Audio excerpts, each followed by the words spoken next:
Hey guys, what's up? Welcome back to the channel. Starco here.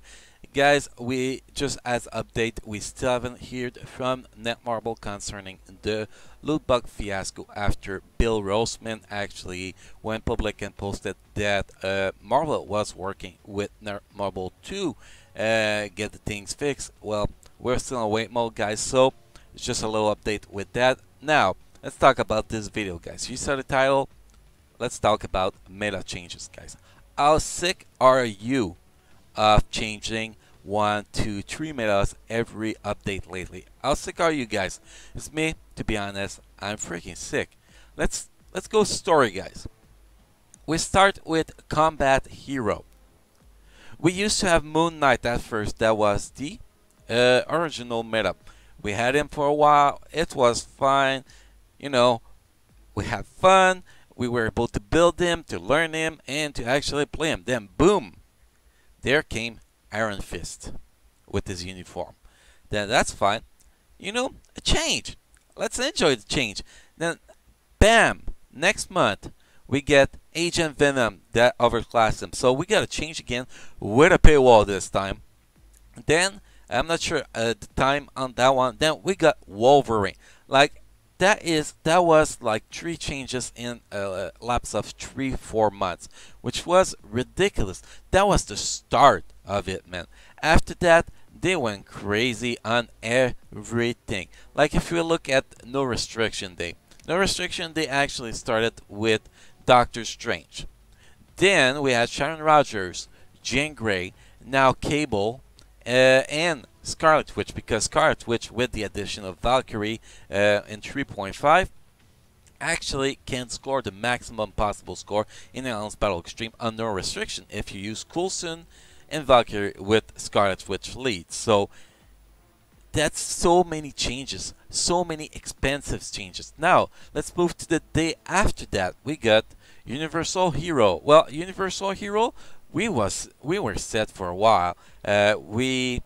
The first real meta was actually Odin for it, but that was there for a long time.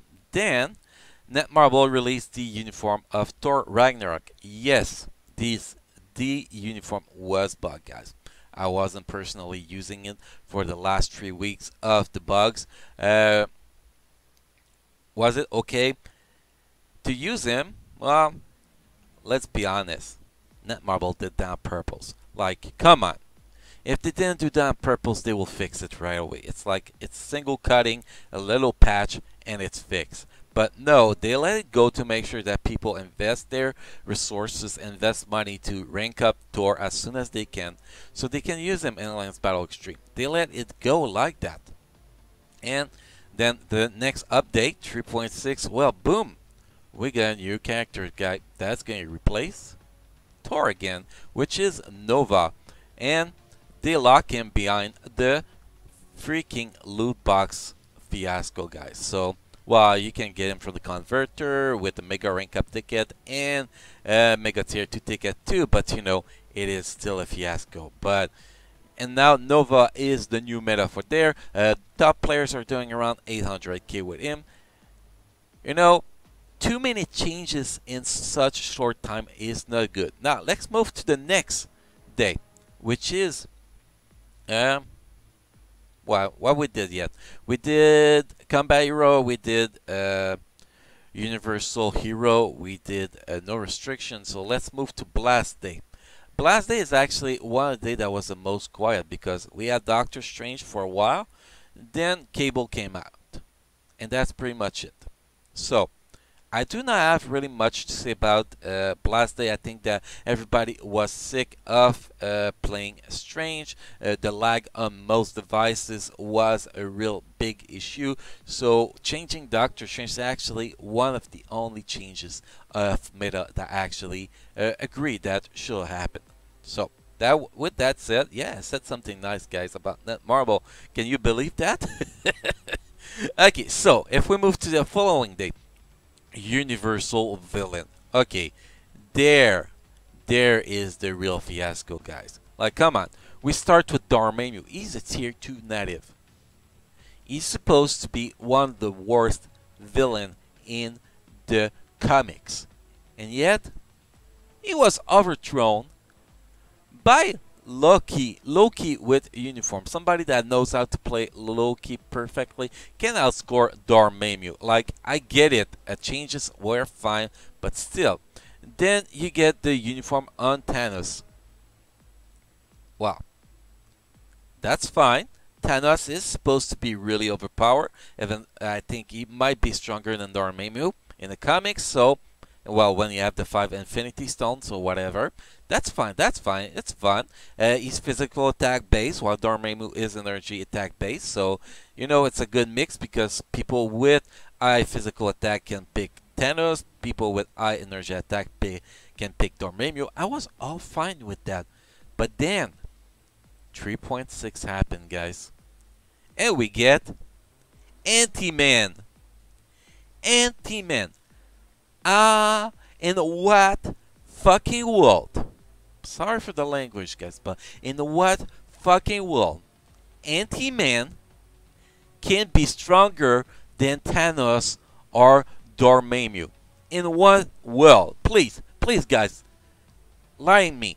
I do not understand how is that even possible.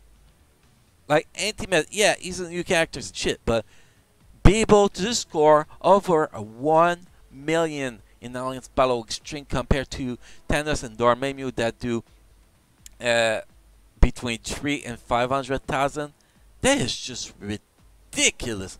I know you want to make those characters, you know, behind the loot boxes really strong and shit, but there is no way in hell, no way in heaven, no way on Earth, no way in any freaking galaxy that AntMan should be stronger than Thanos or Dormammu. Don't you guys agree with me on that? Like, for real. It's ridiculous. Now, if we move to the next one, we got Speed Day, guys. Speed Day is probably one of the days that had the most meta. We had, at one point, we had Kate, Elsa, and Yondu, and Gwenpool at the same time. That could be used as meta. Everybody were arguing that they were as good as each other, and people were switching to test them all, you know, to see which one is the better for them. That was the start. Then we get Kid Kaiju. Yay! Kid Kaiju, something new. A little kid that do drawings. Well, I like the characters, actually, guys. Then, it was fine. It was doing okay. It was the top. Then, they trick you there. They really trick you there, guys. When Homecoming release, they bring uniform for Kid Kaiju. Awesome! Kid Kaiju is going to be able to score as high as other ABXD. Yay! Oh, wait. Let's put a paywall character too. Spider-Man 2099. Boom! So now, you get the mythical uniform for Kid Kaiju. Then you realize, oh, what the fuck? Spider-Man 2099 can actually beat Kid Kaiju. Really? So, some people actually buy Kid Kaiju for that update when they see their uniform release. They put their mega uniform ticket on them, got from the quest pack. Then, they get screwed. They just say, oh shit, now I gotta get the same update. 2099 Spider-Man. Bullshit! Bullshit! I call it bullshit, guys. And then, about 2 months later, they released Quicksilver. Just to make sure people had time to max out Spider-Man 2099, get Kid Kaiju uniform, then boom! Quicksilver! New Tier 2 native. I do enjoy Quicksilver, I gotta admit.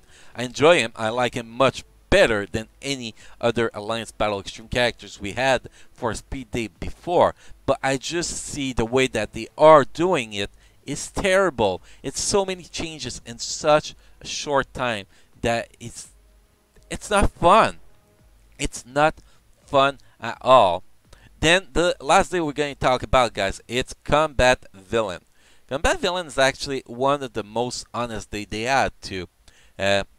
Carnage for a long time, that was a paywall character. uh, a very long time until they release Apocalypse. Now Apocalypse is the meta. For free-to-play players, a little bit more tricky. Used to have Nebula with uniform.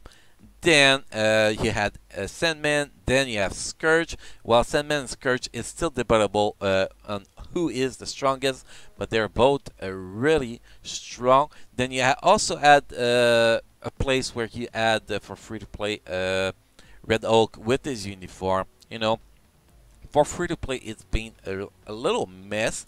Combat villain, but for most player with Carnage, that was actually really nice. People were getting sick with Carnage, so the release of Apocalypse was actually a nice move. Even though he's really expensive, most players still don't have him rank up because he's a long way to get. But with that said, guys, don't you agree with me that the meta changes are getting ridiculous?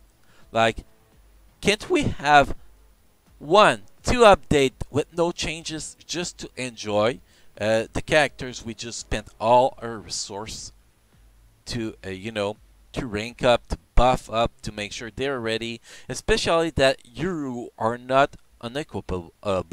You cannot take the Euro up. Sorry, some words are really hard for me because I'm not the native English, guys.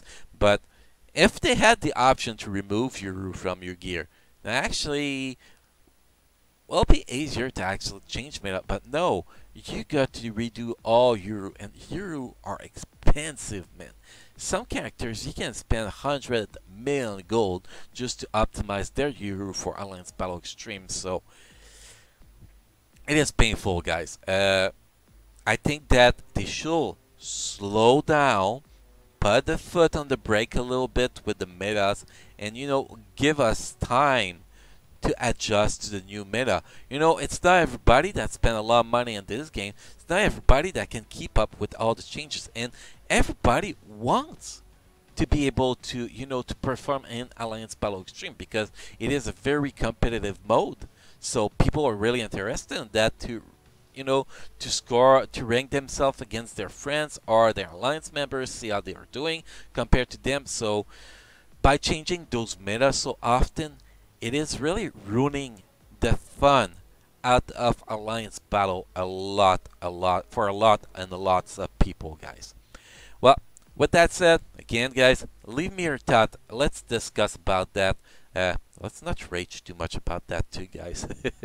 With that said, guys, once we God damn, I say with that's a lot today, man. As we get more news about what step Netmarble is going to take for the loot box fiasco, guys, we will let you know on the channel. Until then, guys, have a good day and see you in the next video.